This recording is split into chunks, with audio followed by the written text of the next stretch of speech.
Oh, really? Okay. This is a fascinating gravestone, and I had to dig into this history.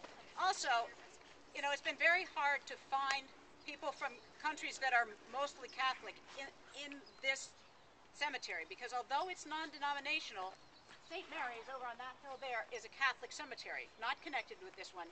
And a lot of people who are, Filipino or Mexican or, even French, there's a lot of Croatians over there, a lot of Catholic people chose to be buried there, like Ghirardelli's wife and daughter. Not that they got their choice in the end. Once again, you don't have any say after you're dead. But this is fabulous. It says under the foundation stone is deposited the heart of Dr. Ignacio Herrera y Cairo, the ex-governor of the state of Jalisco, who was murdered and is a martyr to the cause of Freemasonry. And it was actually a very interesting time when he became governor. He was a doctor. He was very well known for what they call advanced ideas, which is Freemasonry, I guess. And the Freemasons were very against the... He or is she? It was actually, I think this is a typo, because it's Ignacio in all of the references you can find, but they put an A. And those things do happen. We've got a couple of other ones where we know there's typos. It was really Ignacio. But he was a man who was associated with the liberal causes, and there was a huge war over Indian land possession in Jalisco at the time, 1856, when he became the governor.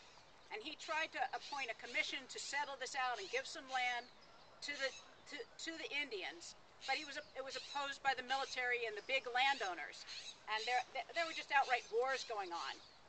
And so he quickly, within a year or two, retired to his farm and tried to settle down to a life of agriculture.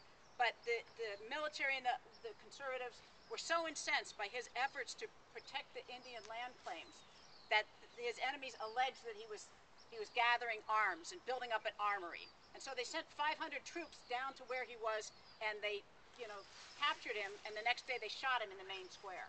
Well, this created a huge uproar, and the liberals had this big procession back to the capital of Jalisco. But he had said in his will, and he got his way this time, that he wanted his heart to be buried here. And so for a couple of years it was kept in a jar, and taken from Mexico to here by the sister, Rosalia Lastira de Coney, who is the wife of brother Alexander Coney, who was the consul general of Mexico here in the United States. So she, was a big fan of him. They were all Freemasons within a Catholic country.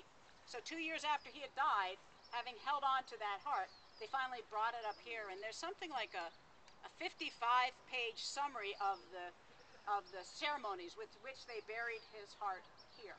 So you could say, Tony Bennett may have left his heart in San Francisco, but Ignacio Herrera y Cairo sent his heart to Oakland.